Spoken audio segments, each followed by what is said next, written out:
Hello बच्चों, आज हम अपने चैप्टर का लास्ट टॉपिक करने लगे हैं जिसका नाम है ओवरऑल कॉस्ट ऑफ कैपिटल। बच्चों, अभी तक हमने कॉस्ट ऑफ डिबेंचर्स कैलकुलेट किया, cost of preference shares calculate किया, हमने कॉस्ट ऑफ इक्विटी कैलकुलेट किया। अब हम क्या कैलकुलेट करने लगे हैं? Overall cost of capital. Overall cost of capital मतलब पूरी कंपनी के लिए एक पर्टिकुलर परसेंटेज एवरेज, जिसका नाम हम रखेंगे, एक और नाम है बेटा इसका, weighted average cost of capital. क्या नाम रखेंगे? Weighted average cost of capital. इसको बेटा WACC भी कहते हैं, वैक। और इसका एक और नाम है जिसको बोलते हैं बेटा हम ओवरऑल कैपिटलाइजेशन रेट। क्या बोलते हैं बेटा? ओवरऑल कैपिटलाइजेशन रेट, या एक नाम और है कंपोजिट रेट, राइट। तो अब हम क्या पढ़ने लगे हैं? अब हम पढ़ने लगे हैं ओवरऑल कॉस्ट ऑफ कैपिटल, पूरी कंपनी की एक एवरेज, सिंपल एवरेज नहीं, वेटेड एवरेज, WACC, जिसको हम डिनोट करेंगे कि हमें पता है कॉस्ट, O मतलब ओवरऑल कॉस्ट ऑफ कैपिटल। बच्चों, पहले इसका कंसेप्ट समझते हैं। मैं एक छोटा सा एग्जांपल लेके चलता हूं।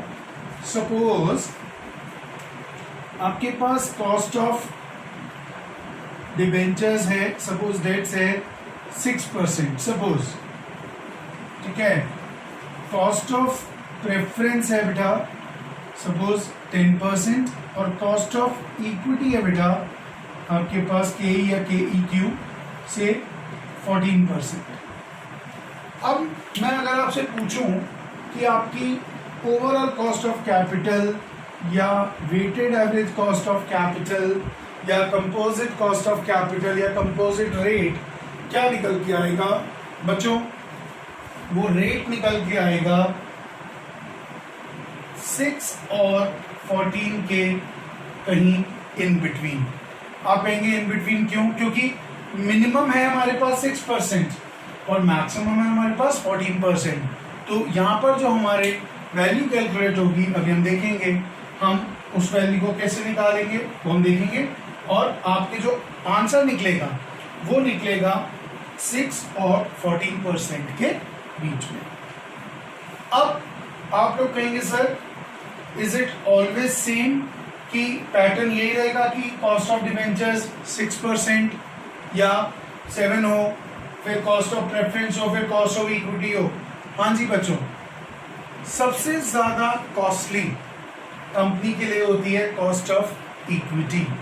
क्यों? हमने कुछ पिछली क्लास में पढ़ा था, पुरानी क्लास में स्टडी किया था, higher the risk higher the return. तो इक्विटी शेयर होल्डर के लिए higher the risk higher the return.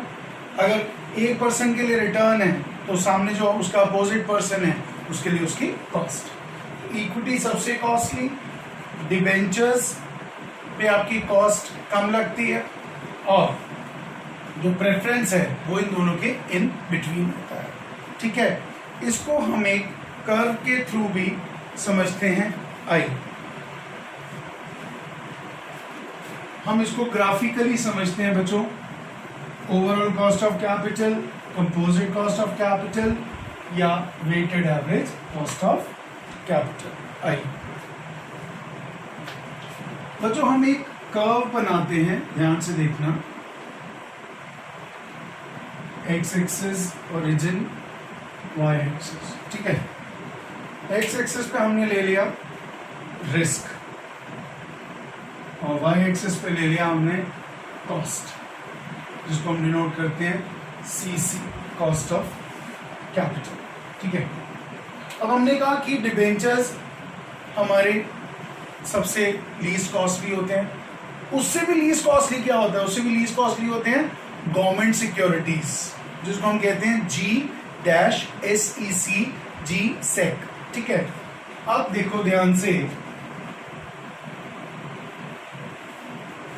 1 2 3 4, मैं 4 सिक्योरिटीज ले रहा हूं, एक गवर्नमेंट सिक्योरिटीज, एक डिवेंचर्स, एक प्रेफरेंस शेयर्स और last but not the least equity shares. तो बेटा यहां आ जाएगा सबसे ऊपर इक्विटी, यहां आएगा गवर्नमेंट सिक्योरिटीज, ठीक है, यहां आएंगे आपके डिवेंचर्स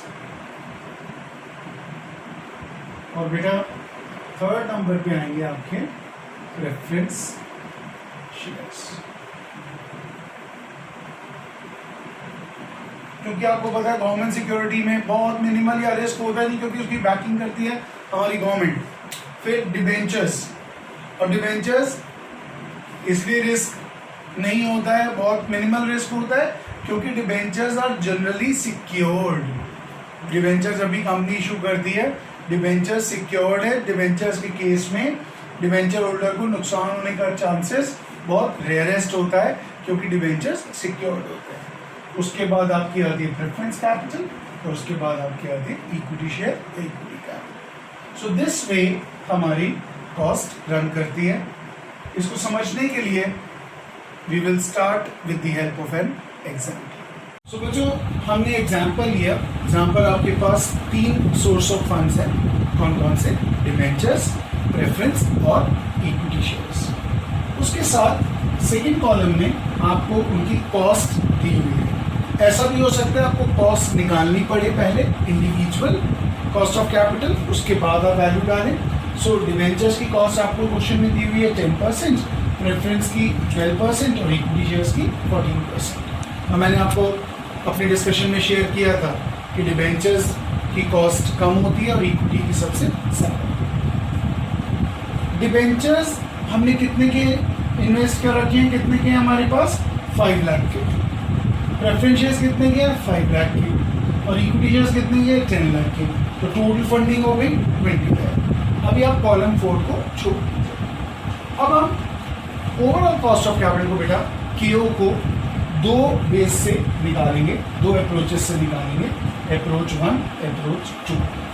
अप्रोच 1 बच्चों कवर करती है in accordance with the weight of each component of the fund, ठीक है।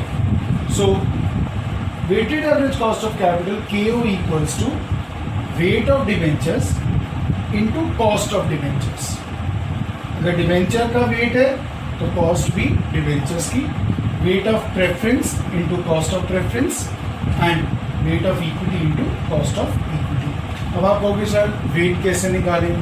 देखो बेटा, आपके टोटल फंड्स हैं 20 लाख, जिसमें डिवेंचर कितने हैं? 5 लाख। तो डिवेंचर का वेट कितना? 0.25। देखो 5 lakh divide by total of 20 lakh equals to 0.25। अब प्रेफरेंस का वेट फिर वही similar, 5 lakh divide by 20 lakh equals to 0.25।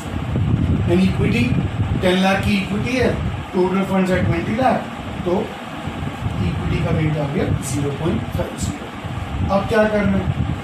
अब 0.25 डिवेंचर्स की कॉस्ट है 10%, मल्टीप्लाई प्रेफरेंस का वेट आया 0.25, प्रेफरेंस की कॉस्ट है 12%, इक्विटी का वेट है बेटा 0.50 और इक्विटी की कॉस्ट है 14%। तो जब आप इन तीनों को मल्टीप्लाई करेंगे 2.5% प्लस 3% प्लस 7% इक्वल्स टू 12.5%। ये आपकी आ गई ओवरऑल कॉस्ट ऑफ कैपिटल।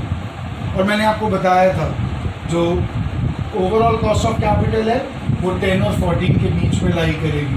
देखो आंसर आया 12.5%। अब इसका दूसरी अप्रोच ध्यान से देखिए। आपने क्या करना है, कॉस्ट जो आपको परसेंटेज में दे रखी है उसको अमाउंट से मल्टीप्लाई कर देना, ठीक है। So 10% into 5 lakh is equal to 50,000, ये सेकेंड अप्रोच है। 12% into 5 lakh equals to 60,000 and 14% into 10 lakh equals to 1,40,000। 14% into 10 lakh equals to 1,40,000।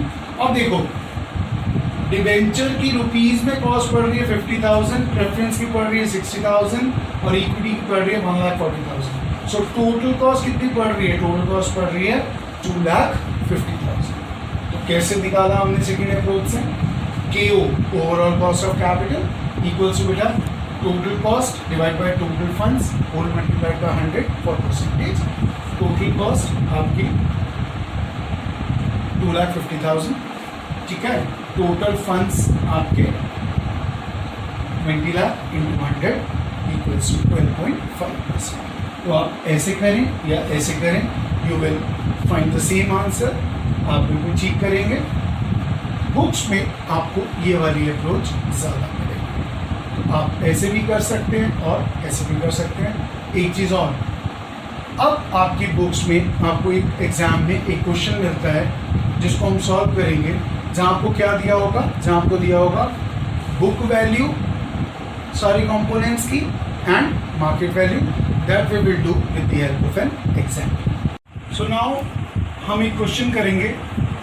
मैंने आपसे भी बोला था कि आपके पास क्वेश्चन में पूछ सकता है WACC weighted average cost of capital निकालना with the help of book value and market value. अभी आपने वेट्स निकालना सीख लिया। इस एग्जाम्पल में अभी मैं रीड करता हूँ। आपके पास बुक वैल्यू और मार्केट वैल्यू वेट्स गिवन है। आप कहोगे सर निकालेंगे कैसे? निकालेंगे वैसे जो मैंने आपको पिछला एग्जाम्पल बताया था बेटा। तो उसके बेस पे आपको बुक वैल्यू हर कंपोनेंट की इंडिविजुअल दी होगी, आप उससे वेट निकाल देना। सिमिलरली आपके पास मार्केट वैल्यू भी दी होगी, उससे आप वेट कैलकुलेट कर देंगे। अब हम पहले क्वेश्चन समझेंगे। मैं आपको थोड़ा सा टाइम दूंगा, आप क्वेश्चन जॉट डाउन कर लेंगे, उसके बाद हम सॉल्यूशन कंटिन्यू करेंगे। आइए।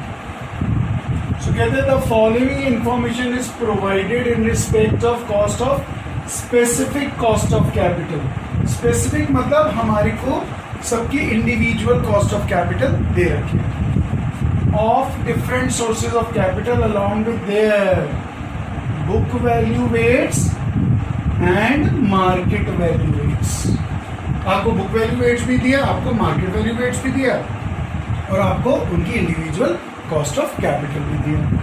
सो तीन कंपोनेंट्स कौन कौन से हैं सोर्स में? Equity share capital, preference shares, long term debt. Equity की सीसी का मतलब बेटा कॉस्ट ऑफ कैपिटल। इक्विटी की है देखो 18%, प्रेफरेंस की है 15% और लॉन्ग टर्म डेट्स 7%। अब उसने आपको बुक वैल्यू वेट दिया हुआ है 0.50, प्रेफरेंस का 0.20 और लॉन्ग टर्म डेट का 0.30। सिमिलरली उसने on the basis of market value भी आपको मार्केट वैल्यू वेट्स निकाल के दे रखे हैं। इक्विटी का 0.58, प्रेफरेंस का 0.17 एंड लॉन्ग टर्म डेट्स का 0.25। सो हमारी क्वेश्चन की रिक्वायरमेंट क्या है? Calculate the weighted average cost of capital using both the कौन कौन सा book value and market value weights, जिसको अब हम स्टार्ट करेंगे अपने सॉल्यूशन को। सो बच्चों आपको ये टेबल के फॉर्मेट से बहुत सिंपल है, घबराने की कोई बात नहीं है। आपको कैलकुलेट करनी है overall cost of capital on the basis of book value weights and market value weights. देखो सबसे पहले आपके पास source equity share capital, preference share, long term debts. Book value weights 0.50, 0.20 and 0.30। Total कितना आ गया? 1, राइट। Market value weights 0.58, 0.17, 0.25। और आपको पता है जब भी वेट्स होते हैं उसका सम हमेशा 1 होता है, राइट। अब उनकी कॉस्ट ऑफ कैपिटल 0.18, 0.15 एंड 0.07, ठीक है। अब कुछ नहीं करना, जब बुक वैल्यू वेट्स पे करना है तो क्या करोगे? Book value weights into cost of capital. तो आपने क्या किया? बुक वैल्यू इनटू उसकी कॉस्ट इज इक्वल टू 0.090, फिर 0.20 into 0.15 equals to 0.030 and long term debts 0.30 into 0.07 equals to 0.21. कुछ नहीं करना, बुक वैल्यू वेट्स को उसके कॉस्ट ऑफ कैपिटल से मल्टीप्लाई करके तीनों को ऐड कर दिया। सिमिलरली मार्केट वैल्यू वेट्स पे भी आपने क्या करना, 0.58 इंटू 0.18 वो आ गया 0.1044, then 0.17 into 0.15 that is 0.0255 and third one long term debts 0.25 into 0.07 that is 0.0175। इसका टोटल किया तो ये आ गया बेटा आपका 0.1474। So on the basis of the book value, weighted average cost of capital will be 14.1%, and on the basis of market value, आपकी weighted average cost of capital will be 14.74%. So बच्चों ये आपका, आप 1 मिनट लीजिए, note कर लीजिए, ठीक है। So हमने इसे कवर कर लिया है। So today friends we have completed the cost of capital chapter in there। आपको वीडियो में ईमेल आईडी शेयर किया गया है। इन केस आपको कोई क्वेरी होती है, कोई डाउट होता है, कोई एडिशनल कॉन्सेप्ट समझना होता है, आप मेरे को ईमेल कर सकते हैं। ईमेल मैं रीड कर देता हूँ। ईमेल है, मैं दोबारा लिख भी देता हूँ, और जो ईमेल है संदीप कपूर CA@gmail.com, ठीक है, संदीप कपूर CA@gmail.com। सो हम अपने टॉपिक वाइंड अप करते हैं और एक नए चैप्टर के साथ हम स्टार्ट करेंगे। Thank you.